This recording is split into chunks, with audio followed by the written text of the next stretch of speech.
गरीब बहू का सौदा। मधु एक गरीब घर की बेटी होती है। उसकी शादी सुरेश से होती है। अरे बहू, सुबह 5 बजे जाता है तेरा पति और रात को 12 बजे आता है। अरे कुछ अच्छा अच्छा बनाकर खिला दिया कर। मधु आधी रात को उठती, पति के लिए खाना बनाती और पति को अलग अलग डब्बे में थोड़ी थोड़ी चीजें भर कर देती। एक रात, मधु, तुम्हारे हाथ का खाना खाकर देखो तो कितना मोटा हो रहा हूं मैं। तभी वहां सास गुस्से से आती है और वो चटोरी सास मधु के पति के सामने ही शिकायत करती है। अरे ये तो सिर्फ तेरे लिए ही बनाती है, हम लोगों को तो वही सूखी रोटी सादी सब्जी खिलाती है। ये नहीं कि तेरे लिए बनाए तो हम लोगों को भी दे दिया करे। घर में इतना राशन नहीं होता है माँ जी। हम लोग तो घर में रहते हैं, ये बाहर जाते हैं, सारा दिन काम करते हैं। कहीं भूख ना लग जाए इसलिए मैं जो थोड़ा बहुत होता है इन्हें बनाकर दे देती हूँ। सास को मधु की बात पर गुस्सा आ जाता है। हाँ हाँ, या तो दूध तेरा मुन्ना पिए और या तो पकवान तेरा पति खाए। हम तो भिखारी है ना। अरे कैसी बहू है तू। माँ के जाने के बाद सुरेश मधु को प्यार से समझाता है। मैं जानता हूँ मधु, घर के लिए तुमने बहुत सारे त्याग किए हैं, लेकिन माँ ना थोड़ा खाने पीने की शौकीन है। मैं जानता हूँ मेरे अकेले की कमाई से घर अच्छे से नहीं चल पा रहा है, लेकिन अरे नहीं, ऐसी कोई बात नहीं है। थोड़ा खाकर भी हम खुश हैं, बस सुकून होना चाहिए।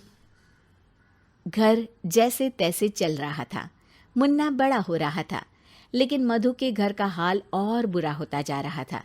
कभी ससुर का ऑपरेशन तो कभी सास की दवाई, ऊपर से मुन्ने की पढ़ाई। अब केवल सुरेश के पैसों से गुजारा नहीं चल पा रहा था। सारा दिन किचन में कलछी घुमाती रहती है। अरे बाहर जाकर काम क्यों नहीं करती। 2 पैसे कमा कर लाने की सोच, पति पर कितना भार है।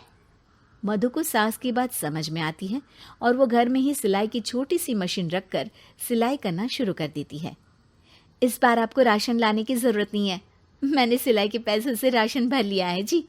अरे वाह मेरी बीवी, वैसे अगले महीने मेरा प्रमोशन और इंक्रीमेंट होने वाला है, फिर तो हम लोगों को किसी चीज़ की कमी नहीं रहेगी।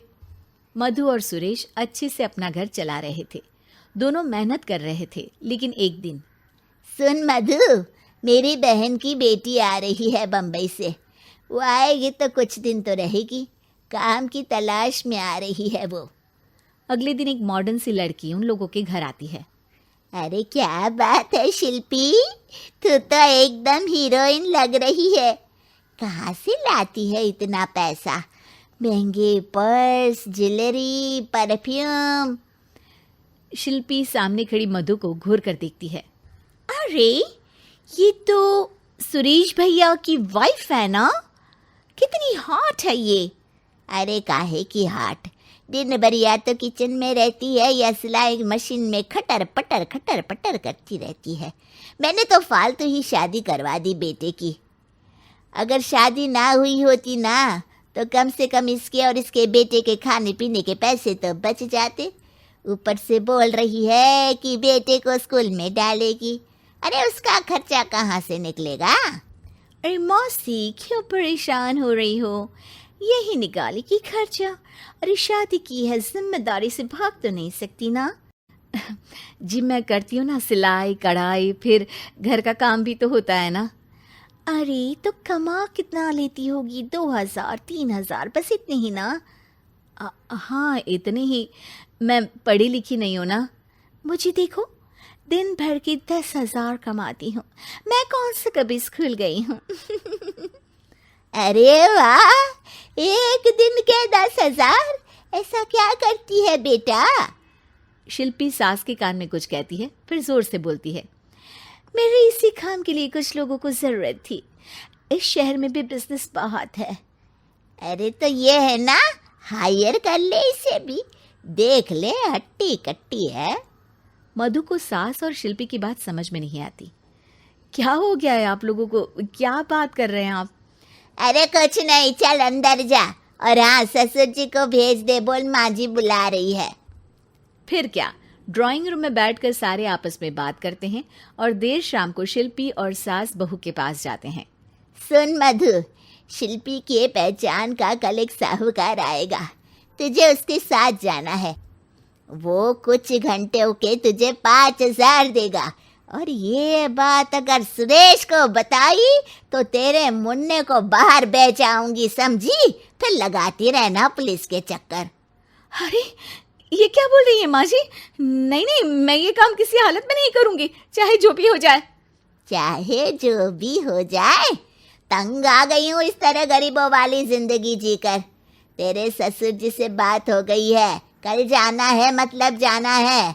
और अपने बेटे की भलाई चाहती है तो सुरेश के आगे मुंह नहीं खोलेगी। मधु खूब रोती है। वो खुद को कमरे में बंद कर लेती है, न खाना बनाती है न खाना खाती है। वो समझ नहीं पाती कि वो क्या करे, लेकिन फिर वो चुप रहने के बजाय पति को सारी बात बता देने की ठान लेती है। रात में, मैं आपसे कुछ कहना चाहती हूँ। आपकी मौसी की बेटी और आपकी माँ ने आज मेरा सौदा एक साहूकार से कर दिया है। वो कल घर आएगा। माँ ने कहा है कि अगर मैंने आपको ये बात बताई तो वो लोग मुन्ने को बेच देंगे। कैसी बात कर रही हो? ये नहीं हो सकता। मेरी माँ कभी ऐसा नहीं करेगी। प्लीज कल आप ऑफिस मत जाइए, पता नहीं ये लोग मेरे साथ क्या करेंगे। मैं नहीं मानता, मेरी माँ ऐसा नहीं कर सकती। सुरेश सुबह तैयार होकर ऑफिस चला जाता है। मधु रो रो कर उसे रोकने की कोशिश करती है, लेकिन वो मानता नहीं। फिर दोपहर में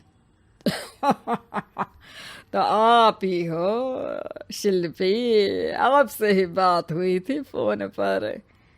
जी मैं ही हूँ। लाइए 5,000 रुपये दीजिए, जो बात हुई थी।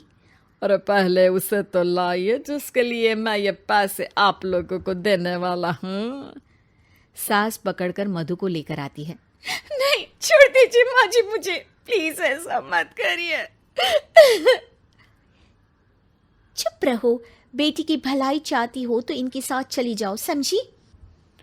अरे ये तो जाना नहीं चाहती है। अरे ऐसे कैसे नहीं जाना चाहती, जाएगी ये। सास मधु का हाथ पकड़कर साहूकार को पकड़ा देती है। नहीं, हाथ छोड़ो मेरा। ऐसे कैसे तुम्हारा हाथ छोड़ दे? मैंने तो ये हाथ जिंदगी भर के लिए पकड़ा है।